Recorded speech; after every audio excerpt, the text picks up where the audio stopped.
Hello guys, welcome back to our amazing video. कैसे हो आप लोग? उम्मीद है कि आप सब अच्छे होंगे। ये कहानी है 2024 की। प्रीति की अभी नई नई जॉब लगी थी। प्रीति को अपनी नई जॉब करने के लिए दिल्ली जाना पड़ रहा था। दिल्ली में वो किसी को भी नहीं जानती थी। ये शहर उसके लिए अनजान था। अब प्रीति को दिल्ली में जाके अपने लिए रहने के लिए एक अच्छी सी जगह खोजनी थी। ये प्रीति का यहाँ पर कोई जानने वाला नहीं था, इसलिए उसे एक ऐसी जगह खोजनी थी जहाँ पे वो अकेले आराम से रह सके। तो उसने कई सारी वेबसाइट चेक की ताकि अच्छे पैसे में वो अच्छा रूम पा सके, लेकिन उन वेबसाइट में इतने कॉस्टली रूम्स दिखा रहे थे जो कि उसे अफोर्ड करना काफ़ी ज़्यादा मुश्किल हो रहा था। प्रीति को एक कम प्राइस का रूम चाहिए था क्योंकि उसका सारा टाइम तो उसके ऑफिस में जाने वाला था। बस उसे रात में सोने के लिए एक रूम चाहिए था जिसमें वो आराम से रात बिता सके। आखिरकार 2 दिनों तक ढूंढने के बाद प्रीति को एक ऐसा रूम मिल जाता है जो काफ़ी ज़्यादा सस्ता होता है। जब वो उसे देखने जाती है तो वो देखती है कि वहाँ पर सफाई वफाई कुछ अच्छे से हुई नहीं है, लेकिन उसे लगता है कि ये कम प्राइस का है तो वो खुद ही साफ़ सफाई कर लेगी। वो आसपास देखती है तो भी उसे कुछ ज़्यादा अच्छी सोसाइटी भी नहीं नज़र आती, लेकिन उसे मन तो नहीं था लेने का।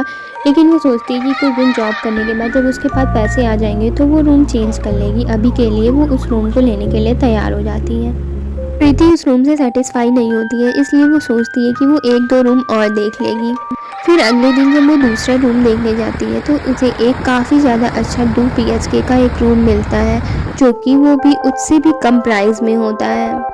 प्रीति उस रूम को देख के काफ़ी ज़्यादा सरप्राइज हो जाती है क्योंकि उसकी प्राइस काफ़ी ज़्यादा लो होती है और काफ़ी ज़्यादा वो सेटिस्फाई भी हो जाती है और खुश भी हो जाती है कि उसे इतने सस्ते में इतना अच्छा रूम मिल गया। और ऐसा भी नहीं था, वहाँ की सोसाइटी भी काफ़ी ज़्यादा अच्छी थी और वहाँ के जो भी रूम थे आसपास के वो काफ़ी ज़्यादा महंगे थे, लेकिन वही एक ऐसा रूम था जिसकी प्राइस काफ़ी लो थी। प्रीति काफ़ी ज़्यादा सरप्राइज्ड थी कि आखिर यहाँ पे इतने लो प्राइस में कैसे मिल रहा है, क्या यहाँ पे किसी को रूम नहीं चाहिए, डिमांड नहीं है। लेकिन वो काफ़ी ज़्यादा खुश भी थी कि उसे ऐसा फ्लैट मिल गया जैसा उसे चाहिए था। अब उसे डिसाइड करना था, या तो वो उस फ्लैट में जाए जिसका प्राइस इससे ज़्यादा है और काफ़ी ज़्यादा वो गंदा है देखने में और इतना अच्छा भी नहीं है और छोटा है, या तो वो इस फ्लैट को ले जो कि काफ़ी ज़्यादा अच्छी कंडीशन में है। तो प्रीति ने डिसाइड किया कि वो लो प्राइस वाले एक फ़्लैट को ही लेगी क्योंकि वो काफ़ी ज़्यादा अच्छा भी है और क्लीन भी है और उसकी प्राइस भी कम है। प्रीति को वो फ्लैट काफ़ी ज़्यादा अच्छा लगता है क्योंकि उसके आगे एक बड़ा सा हॉल है, 2 रूम है, एक किचन है और एक बड़ा बाथरूम भी है। अब प्रीति अपना सारा सामान ले आती है और उसे अनपैक कर देती है। वैसे तो उस रूम की सफाई हुई रहती है, लेकिन प्रीति अपनी सेटिस्फैक्शन के लिए एक बार और थोड़ा बहुत साफ़ सफाई कर लेती है। अब प्रीति को रहते हुए वहाँ पर 5 दिन बीत गए थे। प्रीति का यही रूटीन था कि वो सुबह उठती थी, खाना बनाती थी, खाती थी, ऑफिस चली जाती थी, फिर वो रात को लौटती थी, फिर खाना बनाती थी, खाती थी और सो जाती थी। ऐसे करते करते अब वीकेंड का दिन आ जाता है, सैटरडे संडे, और प्रीति की ऑफिस में छुट्टी होती है। वो आराम से अपने रूम में बैठ के एक बुक पढ़ रही होती है। प्रीति के वहाँ पे कोई फ्रेंड तो होते नहीं है, तो उसे काफ़ी ज़्यादा बोर होता है। सैटरडे तो वो किसी तरह काट लेती है बुक्स वगैरह पढ़ के, लेकिन संडे को फिर से उसे बोरिंग लगने लगता है कि आखिर वो अपना दिन काटे तो काटे कैसे। तो प्रीति ये डिसाइड करती है कि संडे के दिन वो अपने पूरे फ्लैट की सफाई करेगी। प्रीति ने वैसे तो एक बार सफाई की हुई होती है, लेकिन वो उसने सिर्फ अपने रूम की सफाई की होती है जहाँ उसने अपने सामान को अनपैक किया होता है और फिलहाल वो उसी रूम का ज़्यादा यूज़ कर रही हुई होती है। लेकिन प्रीति अब डिसाइड करती है कि वो पूरे फ्लैट की सफाई करेगी, इसलिए वो किचन में जाती है और सफाई करना स्टार्ट कर देती है। जब वो किचन में सफाई कर रही हुई होती है तो वो सफाई करते करते अपनी बालकनी के पास चली जाती है। जब वो बालकनी में सफाई करना शुरू करती है तो अचानक उसे एक छोटा सा दरवाज़ा दिखाई देता है। उसे लगता है कि ये स्टोर रूम टाइप का कोई दरवाज़ा होगा। जब वो उस डोर को खोलती है तो वो देखती है कि वहाँ पे एक छोटा सा रूम है, स्टडी रूम टाइप का। वो हैरान हो जाती है। वो सोचती है कि इतने कम प्राइस में वैसे तो 2 रूम ऑलरेडी मिल रहे थे, अब एक स्टडी रूम भी उसके पास है जिसका वो यूज़ कर सकती है। प्रीति को एक बात नहीं समझ में आ रही थी कि इतना अच्छा रूम जिसमें ये सारी फैसिलिटीज़ है वो उसे इतनी कम प्राइस में कैसे मिल गया। वो अपने आप को काफ़ी ज़्यादा खुश नसीब समझ रही हुई होती है, लेकिन वो फिर थोड़ी देर बाद कंफ्यूज भी होती है ये सोच के कि ओनर ने तो इस बारे में उसे कुछ भी नहीं बताया कि यहाँ पे एक स्टडी रूम भी है। उसने एक बार जब अपने ऑफिस के लोगों को बताया था तो उसके ऑफिस के लोगों ने भी बोला था कि उस एरिया में इतने लो प्राइस में रूम मिलना इम्पॉसिबल है। तो लोगों ने कुछ उससे बोला था कि थोड़ा ध्यान देना, यानी लोगों ने ऑलरेडी उसे डरा दिया था। तो प्रीति उस रूम के अंदर चली जाती है। जब वो रूम में जाती है तो वो देखती है कि उस रूम में काफ़ी ज़्यादा अंधेरा है, क्योंकि ना वहाँ पे लाइट लगी हुई है, ना कोई खिड़की है, ऐसी कोई चीज़ नहीं है जहाँ से लाइट आ सके उस रूम में। तो वो अपने मोबाइल की फ्लैश लाइट ऑन करती है। जैसे वो फ्लैश लाइट ऑन करती है तो सबसे पहले वो देखती है कि उस रूम में साइड किनारे की ओर एक संदूक रखा हुआ है, और फिर देखती है कि उस रूम के बीचों बीच एक छोटी सी चेयर रखी हुई है, वही छोटी चेयर जो छोटे बच्चे यूज़ करते हैं अपने बचपन में खेलने के लिए। कुछ तो उस चेयर पे रखा हुआ होता है जो कि उसे साफ दिखाई नहीं दे रहा होता है। जब वो पास जाके देखती है तो वो देखती है कि उस चेयर के ऊपर एक गुड़िया रखी हुई है। अब वो संदूक की तरफ आगे बढ़ती है, वो संदूक को खोलने की कोशिश करती है। अब प्रीति सोचती है कि उसने तो ऐसे तो अपना सारा रूम साफ़ कर लिया है, किचन की भी ऑलमोस्ट सफाई कंप्लीट हो गई है, लेकिन अब उसके पास एक और रूम है जिसकी अभी तक साफ़ सफाई नहीं हुई है, और वो रूम काफ़ी ज़्यादा गंदा था और उसे देखने से ऐसे लग रहा था कि सालों से वहाँ कोई आया ना हो। चेयर पे पूरी मिट्टी बैठ चुकी थी, वो डॉल भी काफ़ी ज़्यादा गंदी हो गई थी और चारों तरफ धूल ही धूल थी, और पूरे कमरे में अंधेरा था जिसमें जाले लगे हुए थे, जिसकी सफाई करना काफ़ी ज़्यादा ज़रूरी था। अब प्रीति उस रूम की सफाई करने लग जाती है। वो रूम इतना ज़्यादा गंदा था कि प्रीति को उसे साफ़ करने में काफ़ी ज़्यादा टाइम लग गया था। अब वो साफ़ सफाई करती रहती है कि वो संदूक को देखती है जो कि वहाँ पे रखा था। वैसे तो उसने संदूक को साफ़ कर दिया होता है बाहर से, लेकिन फिर वो सोचती है कि आखिर उस संदूक के अंदर है क्या। वो उसे खोलने का ट्राई करती है, लेकिन संदूक खुलता ही नहीं है, क्योंकि वो लग रहा था कि काफ़ी टाइम से बंद है और वो जम चुका है, जिसकी वजह से वो खुल ही नहीं रहा होता है। वैसे तो वो सारे कमरे को काफ़ी अच्छे तरीके से साफ़ कर दी हुई होती है, चमका दी हुई होती है। फिर वो क्या करती है कि जो चेयर और डॉल रखी हुई होती है, उस चेयर और डॉल को उठा के वो संदूक के ऊपर रख देती है, जिससे कि सारी चीज़ें क्लीन हो जाए और जगह बन जाए कि वो आसानी से वहाँ पे कोई चीज़ रख सके। अब प्रीति काफ़ी ज़्यादा थक चुकी हुई होती है, क्योंकि वो सुबह से लेके शाम तक सफाई कर रही हुई होती है। अब उसे खाना बनाने का भी मन नहीं करता है, वो बाहर से खाना ऑर्डर करती है और उसे खा लेती है। अब लगभग रात के 10 बज जाते हैं और प्रीति सोने का ट्राई करती है, क्योंकि उसे सुबह ऑफिस भी जाना होता है, इसलिए वो जल्दी सोने चाहिए ट्राई कर रही हुई होती है। अब पहली बार प्रीति को ऐसा लग रहा होता है कि उसके फ्लैट में उसके अलावा भी कोई और है। ऐसे तो प्रीति को कोई ऐसी आवाज़ नहीं आ रही थी, ना कोई दिखाई दे रहा था, लेकिन उसे ऐसा लगा कि कोई तो है जो उसे घूर रहा है। ऐसी फीलिंग होती है ना, जो लगती है कभी कभी कि कोई तो है जो तुम्हें देख रहा है, जो तुम्हें दिखाई तो नहीं देता है, लेकिन तुम्हें अंदर से फीलिंग आ रही हुई होती है कि कोई तो है जो मुझे देख रहा है। तो प्रीति को ऐसा लगता है कि उसके ऑफिस के लोगों ने उसे डरवा दिया है, क्योंकि उन लोग ऐसा बोल रहे थे ना कि कुछ वहाँ पे गड़बड़ तो नहीं है, इतने सस्ते में उस लोकेलिटी में कोई ऐसा रूम नहीं मिलता है। तो उसे ऐसा लगता है कि उन लोगों ने कुछ ऐसा ज़्यादा बोल दिया जिसकी वजह से वो डर गई हैं।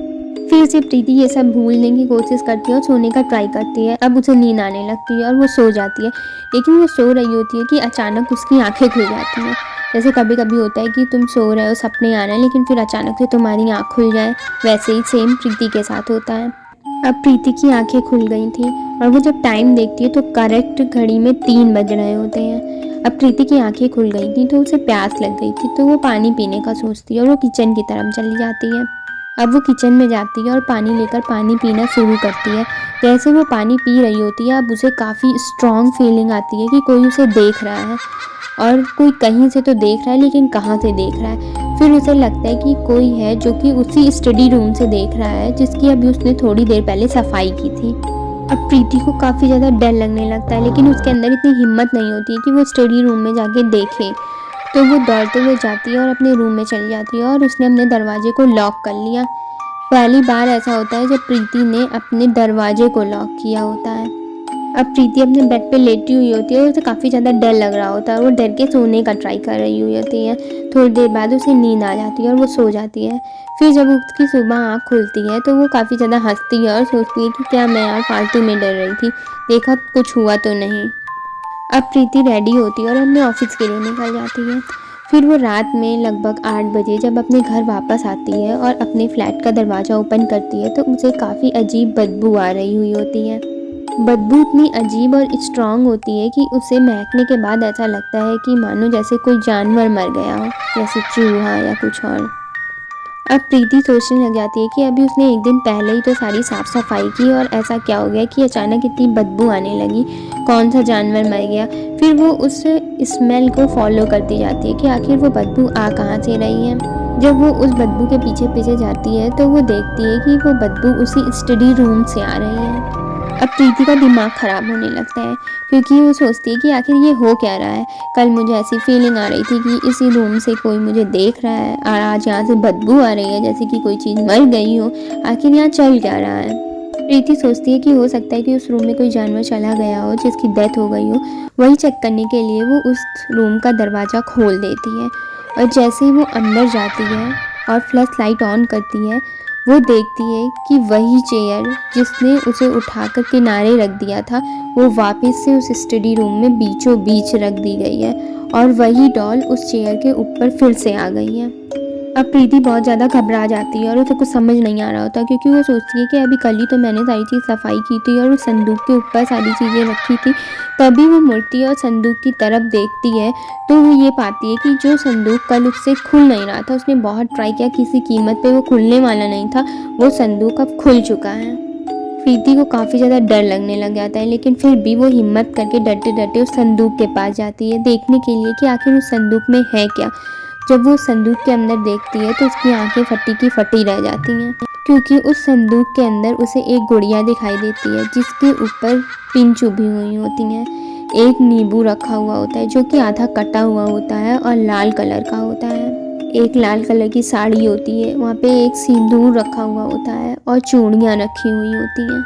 ये देखने के बाद तो प्रीति के पैरों से ज़मीन ही खिसक जाती है और वो काफ़ी ज़्यादा घबरा जाती है और दरवाज़ा बंद करती है और भागते हुए अपने बेडरूम की तरफ जाती है और वो अपने बेडरूम को लॉक करके अपने बेड के ऊपर बैठ जाती हैं। अब प्रीति इतना ज़्यादा घबरा गई हुई होती है कि उसकी पूरी बॉडी लिटरली काँपती रहती है, उसे कुछ समझ नहीं आ रहा होता है। फिर उसे ऐसा लगता है कि क्या मेरे फ्लैट में मेरे अलावा भी कोई और आ रहा है। उसे कुछ समझ नहीं आता है। फिर वो ओनर को कॉल करती है और पूछती है कि क्या अंकल आपने मेरे अलावा भी किसी को इस फ्लैट की चाबी दी हुई है। तभी ओनर बोलता है नहीं बेटा, तुम्हारे पास दोनों चाबियाँ हैं, मैंने तुम्हें ही दोनों चाबियाँ दे दी हैं। तभी प्रीति बताती है कि अरे वो मैं स्टडी रूम में गई थी ना, मैंने सफाई की, वहाँ से बदबू आ रही थी और वो चेयर मैंने वहाँ रखी थी वो बीच में आ गई, वो सारी चीज़ें बताती है। तो ओनर कहता है स्टडी, तुम स्टडी रूम में क्या करने के लिए गई थी। तो ओनर पूछता है कि क्या तुमने स्टडी रूम में कुछ किया। तो प्रीति बोलती है हाँ वही मैंने थोड़ी बहुत सफाई की, वहाँ पे काफ़ी ज़्यादा गंदगी थी, वही सब मैंने किया। तो ओनर बोलता है कि आज के बाद उस स्टडी रूम में कभी भी मत जाना। ओनर बोलता है अगर मैंने तुम्हें 2 BHK बताया तो 2 BHK ही समझो, स्टडी रूम को समझो ही मत कि वो वहाँ पर है भी। तो प्रीति पूछती है कि आखिर ऐसा क्या हुआ, मतलब क्यों ना जाऊँ वहाँ पे। तो ओनर बोलता है कि नहीं बस ऐसे ही मैंने मना किया ना, वहाँ नहीं जाना है। तो प्रीति बोलती है क्या कोई स्पेसिफिक रीज़न है। तो ओनर बोलता है नहीं कोई ऐसा रीज़न नहीं है, बस तुम्हें वहाँ नहीं जाना है, मैंने मना किया है तो मना किया है। तो प्रीति फिर ज़्यादा फोर्स नहीं करती है और फिर वो फ़ोन काट देती है। अब प्रीति को कुछ समझ नहीं आ रहा होता है लेकिन उसको ये तो ज़रूर लग रहा होता है कि कुछ ना कुछ तो गड़बड़ है क्योंकि अब सारी कड़ियाँ मिल रही हुई होती हैं कि ओनर का इतना घबरा जाना, इस फ्लैट का इतना सस्ते में मिलना, कुछ ना कुछ तो गड़बड़ ज़रूर है। उसके दोस्तों का यह कहना कि तुम्हें वहाँ पे इतने लो प्राइस में नहीं मिलेगा, ये सारी चीज़ें अब सेंस बना रही थी जिससे प्रीति काफ़ी ज़्यादा घबरा गई हुई होती है और डर गई हुई होती है। अब उसे पहली बार बाहर से एक आवाज़ सुनाई देती है और वो आवाज़ है पायल की कि कोई तो है जो हॉल में चल रहा है। और उस पायल की साफ साफ आवाज़ आ रही थी कि कोई तो है जो राउंड में चल रहा है, यानी किसी चीज़ के गोल गोल वो घूम रहा है। ये सारी आवाज़ उसे साफ साफ सुनाई दे रही थी। अब प्रीति काफ़ी ज़्यादा घबरा जाती है, उसे ये तो पक्का विश्वास हो जाता है कि इस फ्लैट में उसके अलावा तो कोई ना कोई और भी है, लेकिन क्या वो इंसान है या कुछ और है, बस ये जानना बाकी था। प्रीति काफ़ी ज़्यादा घबरा गई हुई होती है और इसकी इतनी हिम्मत नहीं होती कि वो बाहर जाके देखे कि आवाज़ आ कहाँ से रही है। उसने अपने रूम को तो लॉक कर लिया होता है, अब उस कंबल को ओढ़ लेती है और कंबल को काफ़ी ज़्यादा टाइट पकड़ लेती है और वो मंत्र पढ़ना स्टार्ट कर देती है। लेकिन वो आवाज़ कम होने की बजाय और बढ़ती जा रही थी। जो पहले आवाज़ लग रहा था कि कोई चल रहा है, अब उन पायलों की आवाज़ से ऐसा लग रहा था कि कोई लिटरली दौड़ रहा है और उसकी चूड़ियों की भी आवाज़ सुनाई दे रही है। अब प्रीति अपने आप को कुछ ज़्यादा ही टाइट तरीके से पकड़ के लेटी हुई होती है और भगवान के नाम लिए जा रही है, लेकिन वो आवाज़ कम होने की वजह और बढ़ती जा रही है और प्रीति पूरा गर्मी से पसीने पसीने हो गई है, लेकिन उसकी इतनी हिम्मत नहीं है कि वो कंबल को उठाकर देखे। लेकिन प्रीति को ऐसा सुनाई दे रहा था कि उसके रूम से आवाज़ें नहीं आ रही है, उसके रूम के बाहर से ही आ रही हैं। प्रीति ने अपने कमरे में एक मंदिर छोटा सा बना रखा हुआ होता है और उसे मन ही मन ये कॉन्फिडेंस तो था कि इस मंदिर की वजह से जो भी चीज़ें हैं वो इस रूम के अंदर बिल्कुल भी नहीं आएंगी। प्रीति ने किसी तरह तो रात गुजार ली होती है, अब दिन हो जाता है, लेकिन प्रीति की इतनी हिम्मत नहीं हो रही थी कि वो दिन में भी बाहर निकल के देख सके या बाहर जा सके या अपने ऑफिस जा सके। वो बस उसी कम्बल में लेटी हुई थी और भगवान के नाम ही लिए जा रही थी। जब उसके मुंह पे काफ़ी ज़्यादा रोशनी पड़ने लगती है जिससे पता चल जाता है कि सुबह काफ़ी ज़्यादा हो चुकी है, लाइक दोपहर हो गई है, तो वो किसी तरह हिम्मत करके अपना फ़ोन उठाती है और अपने ऑफिस वाले दोस्तों को कॉल करती है और वो सबके पास कॉल करती है। जब तक 2-3 लोग उसके ऑफिस वाले उसके फ्लैट पर नहीं आ जाते हैं वो बाहर ही नहीं निकलती है। उनके आने के बाद वो जाके दरवाज़ा खोलती है। उसके ऑफिस में 2-3 लोग ही दोस्त बने हुए होते हैं और वो 2-3 दोस्तों को भी बुला लेती है। वो ये बता नहीं रही होती है कि आखिर बात क्या है, वो बस एक बोलती है कि आप आ जाओ, बस आप आ जाओ, क्योंकि वो जानती है कि उसके कोई ऐसे बचपन के तो दोस्त है नहीं, वो अभी 2-3 दिन पहले बने हैं। अगर वो उनसे बता देती कि ऐसा है, भूत है, ये है, वो है, तो कोई भी ना आता। इस वजह से वो अभी किसी को कुछ भी नहीं बताती है। अब प्रीति ऑफिस चली जाती है अपने दोस्तों के साथ। वो ऑफिस तो चली गई होती है, लेकिन उसका मन किसी काम में नहीं लग रहा होता। वो बस यही सोच रही होती है जो उसके साथ रात में हुआ था और ये सोच रही होती है कि अब वो अपने घर वापस जाएगी। वो काफ़ी ज़्यादा सोचती है, उसके पास टाइम भी नहीं होता है कि वो अपना फ्लैट बदल सके, इतना दिन भी नहीं होता है कि उसे रात में ही अपने घर पे जाना होता है। और उसके ऑफिस में 2-3 ही दोस्त बने होते हैं, वो भी लड़के दोस्त। तो ये सोच रही होती है कि ना उन्हें अभी अच्छे से इतना जानती है वो कि उनके साथ जाके रह सके, और दिल्ली में उसके कोई और दोस्त भी नहीं है, तो वो कहीं जा भी नहीं सकती। तो फाइनली वो डिसाइड करती है कि रात में वो फिर से अपने फ्लैट में जाएगी और वो अपने दिमाग में बस इसी कॉन्फिडेंस से वहाँ पे जाती है कि उसने अपने रूम में एक टेंपल बनाया हुआ है, एक अच्छा मंदिर है जिसमें भगवान जी हैं जो उनकी रक्षा करेंगे, और वहाँ तक वो नहीं आ पाएगी। लेकिन जैसे ही वो फ्लैट में जाती है और अपना डोर ओपन करती है, उसे फिर से वही बदबू आना स्टार्ट हो जाती है। पूरी तरह से उस बदबू को इग्नोर करती है क्योंकि वो स्टडी रूम से आ रही हुई होती है। बस वो सीधे अपने रूम में जाती है, अपने दरवाजे को लॉक कर लेती है और अपने बेड पे बैठ जाती है। उसने खाना बाहर से ही खा लिया होता है, उसकी इतनी हिम्मत नहीं थी कि वो किचन में जाए और खाना बनाए। अब प्रीति अपने रूम में बैठी हुई होती है। 11 से 12 बजते हैं कि अचानक से फिर से वो आवाज़ें आना स्टार्ट हो जाती हैं और अब की बार वो आवाज़ काफ़ी ज़्यादा तेज़ थी। प्रीति अपने दोनों कान बंद कर लेती है कि उसे वो आवाज़ आना बंद हो जाए, लेकिन वो आवाज़ फिर भी उसे सुनाई दे रही हुई होती है। प्रीति को काफ़ी ज़्यादा डर लगने लग जाता है, उसे चिल्लाने का मन कर रहा होता है, लेकिन वो चिल्ला भी नहीं सकती है क्योंकि उसके दिमाग में ये चल रहा होता है कि अगर वो चिल्लाएगी तो पीछे जो भी चीज़ है जो चल रही है उसको पता चल जाएगा कि वो इस रूम में है। इसलिए लिटरली वो बहुत ज़्यादा घबरा गई है, उसे डर है, लेकिन वो चिल्ला नहीं सकती, वो अब ये दिखा नहीं सकती कि वो डर रही है। वो भगवान जी के सारे मंत्र, सारे नाम ले चुकी हुई होती है, अपने मन में लेती रहती है, और इसी की वजह से शायद वो जो भी चीज़ है वो उसके रूम में नहीं आ पा रही हुई होती है। और किसी तरीके वो ये रात भी काट लेती है और सुबह होती है और वो ऑफिस चली जाती है और अपने दोस्तों के साथ बैठी हुई होती है। लेकिन अब उसके साथ कुछ ऐसा होता है जो उसके साथ नहीं होना चाहिए था। तो वो बैठ के सबके साथ खाना खा रही हुई होती है। उसके जो फ्रेंड होते हैं जो घर से आते हैं वो टिफ़िन लेकर आते होते हैं, लेकिन कोमल टिफ़िन नहीं ले जाती है क्योंकि वो अकेले रह रही होती है और उसे खाना भी नहीं बनाना होता है सुबह सुबह उठकर, जिसकी वजह से वो टिफ़िन नहीं ले जाती है। तो सारे फ्रेंड एक दूसरे से अपना खाना शेयर कर रहे होते हैं। वहीं वहाँ पे प्रीति बैठ के उन सबको देख रही हुई होती है। तभी उसकी एक फ्रेंड होती है जो कि उसकी प्रीति को देखती है, तो वो बोलती है कि तुम अकेले रहती हो। उसे पता होता है कि वो अकेले रह रही होती है, तो उसके लिए एक टिफ़िन बना कर लाई हुई होती है और उसे टिफ़िन दे देती है और बोलती है कि ये तुम ले जाना और रात में खा लेना बनाने की, तुम्हें ताकि ज़रूरत ना पड़े। अब ऑफिस का टाइम ख़त्म हो जाता है, प्रीति वापस अपने फ्लैट पर आती है, उसे फिर से वही बदबू आने लगती है। अब उसका मन बदल जाता है, उसकी फ्रेंड ने जो उसे टिफ़िन दी हुई होती है अब उसे बिल्कुल भी खाने का मन नहीं कर रहा होता है। वो खाने को साइड में रख देती है और अपने बेड पे लेट जाती है। बस उसके माइंड में एक ही चीज़ चल रही हुई होती है कि वो जल्दी से सो जाए, यानी सारी चीज़ें होने से पहले वो सो जाए और आज ये सारी चीज़ें ना हों उसके साथ।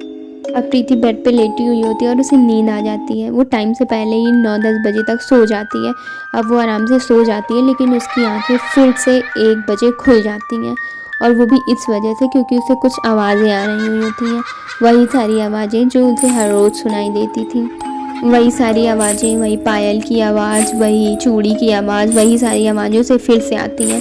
लेकिन अब की बार वो आवाज़ें बाहर से नहीं, प्रीति के रूम से आ रही हुई होती हैं। अब प्रीति काफ़ी ज़्यादा डर जाती है कि आखिर जो चीज़ अभी हॉल में थी वो उसके रूम में कैसे आ गई। उसे साफ साफ आवाज़ सुनाई दे रही हुई होती है कि वह उसके जस्ट पीछे कोई तो खड़ा है। अब तो प्रीति पूरी तरीके से पत्थर जैसी बन चुकी थी, वो हिल भी नहीं रही थी और उसकी आंखें फटी की फटी रह गई थी। अब प्रीति काफ़ी ज़्यादा घबरा चुकी है कि आखिर रूम में तो मंदिर भी था, आखिर वो रूम में आ कैसे गई। अब उसने उस कम्बल को काफ़ी ज़्यादा टाइट से पकड़ लिया होता है कि अगर कोई उसे खींचे तो खींच भी ना पाए, क्योंकि उसके पास और कोई ऑप्शन नहीं था। उसके पास वही कम्बल था जिसे वो टाइट से पकड़ सकती थी अपनी सेफ्टी के लिए। अब वो ना बाहर जा सकती थी, ना चिल्ला सकती थी, वो करे तो करे क्या। बस वो भगवान जी के सारे नाम अपने मन में लिए जा रही थी। उसके पास जो भी मंत्र आते थे वो सारे मंत्र पढ़े जा रही थी। अब प्रीति को एक और अजीब सी आवाज़ आती है कि मानो कोई तो स्टील की चीज़ है जो खुली हो, और कोई तो है जैसे कोई कुछ खा रहा हो, चबाने की आवाज़ आ रही हो उसे। अब प्रीति काफ़ी ज़्यादा घबरा चुकी होती है और उसे कुछ भी नहीं समझ में आ रहा होता है कि वो करे क्या। बस उसे इतना समझ में आ गया है कि अगर वो मुड़ेगी तो उसके सामने जो भी चीज़ होगी वो ऐसी चीज़ बिल्कुल देख नहीं पाएगी। अब प्रीति ने अपने कम्बल को काफ़ी तेज़ी से टाइट कर लिया है, अपनी आंखें काफ़ी तेज़ी से बंद कर ली हैं और भगवान के नाम लिए जा रही है, लिए जा रही है, लिए जा रही है। अब धीरे धीरे वो आवाज़ आना बंद हो जाती है। अब सारी आवाज़ आना बंद हो जाती है और प्रीति को समझ नहीं आ रहा है कि आखिर वो करे क्या। क्या वो मुड़े, क्या वो देखे, आखिर वो करे तो करे क्या। फिर प्रीति ये डिसाइड करती है कि नहीं, जब तक उसके रूम में पूरी रोशनी नहीं आ जाएगी और उसे ऐसा लगेगा नहीं कि रोशनी हो गई, सुबह हो गई, तब तक वो मुड़ेगी नहीं, चाहे जो हो जाए। प्रीति पूरे टाइम सोई नहीं हुई होती है, बस वो भगवान के नाम लिए जा रही है और उसने कम्बल को टाइट से पकड़ा हुआ है। अब प्रीति को ऐसा लगने लगता है कि सुबह हो गई है, उसके फेस पे काफ़ी ज़्यादा रोशनी आने लगती है। उसे पता चल जाता है कि सुबह हो चुकी है और वो अब अपनी आंखें खोल सकती है। वो धीरे धीरे अपनी आंखें खोलती है। उसे पीछे मुड़ने का बिल्कुल भी मन नहीं है, क्योंकि उसे ऐसा लग रहा है कि उसके पीछे कोई ना कोई खड़ा ज़रूर होगा। लेकिन फिर भी वो हिम्मत करके मुड़ती है और वो मुड़ने के बाद जो देखती है उसकी आंखें फटी की फटी रह जाती हैं। प्रीति देखती है कि वो जो टिफ़िन लेके आई थी वो टिफ़िन खुली हुई है और उसकी जो सारी चीज़ें थी वो बिखरी हुई है और ऑलमोस्ट उसकी टिफ़िन खाली हो चुकी है। अब प्रीति को याद आता है कि उस टिफ़िन में चिकन था, जी हाँ, नॉन वेज, यानी प्रीति जो लेकर आई थी वो नॉन वेज था। अब उसे पता चलता है कि वो लेकर आई थी, अपने बेड के पीछे रखकर वो सो गई थी, तो उसके रूम में कोई आया और उस नॉन वेज को खा लिया और खाकर चला गया। प्रीति को ज़्यादा कुछ पता नहीं होता है नॉनवेज के बारे में, भूतों के बारे में। बस वो सीधे ऑफिस चली जाती है और ऑफिस जाकर अब की वो डिसाइड करती है कि वो सारी चीज़ें अपने दोस्तों को बता देगी। सारी चीज़ें बताने के बाद उनके दोस्तों में एक दो दोस्त ऐसे होते हैं जिन्हें इन सब के बारे में नॉलेज होता है। वो बताते हैं कि प्रीति जो नॉनवेज ले गई थी उसी वजह से वो स्पिरिट उस चीज़ की ओर अट्रैक्ट हुई, क्योंकि वो जो स्पिरिट होती है वो नॉनवेज इन सब चीज़ों से ज़्यादा अट्रैक्ट होती है, जिसकी वजह से वो उसके रूम में पहुंच गई। प्रीति जो चिकन ले गई थी इसी की वजह से वो जो स्पिरिट हॉल में घूमती थी वो अब उसके रूम में आ गई थी। अब प्रीति को काफ़ी ज़्यादा डर लगने लग जाता है, क्योंकि जो चीज़ अभी तक हॉल में थी अब वो उसके रूम में आ गई थी। यानी कि चीज़ें बढ़ ही रही थी, पहले हॉल में थी अब उसके रूम में पहुंच चुकी है, तो आगे वो कुछ भी कर सकती है। प्रीति डिसाइड कर लेती है कि चाहे कुछ भी हो जाए वो उस फ्लैट में वापस नहीं जाएगी। वो ओनर को कॉल करती है और सारी चीज़ें बताती है। फिर भी ओनर उधर से बोलता है, अरे नहीं नहीं, तुम पागल हो क्या, अभी तुम 2-3 दिन पहले आई हो, तुम्हें क्या पता। ओनर कहता है कि ये सब तुम्हारा सिर्फ भ्रम होगा, तुम ज़्यादा कुछ सोच रही हो, बस ऐसे वैसे करके सारी चीज़ें टाल रहा होता है। प्रीति डिसाइड कर ले जाती है कि उसे चाहे 2 गुना पैसा ही क्यों ना देना पड़े, वो उस फ्लैट में वापस नहीं जाएगी। वो किसी तरीके मैनेज कर लेगी, वो पैसे कहीं से भी अरेंज कर लेगी, लेकिन उस फ्लैट में वापस नहीं जाएगी।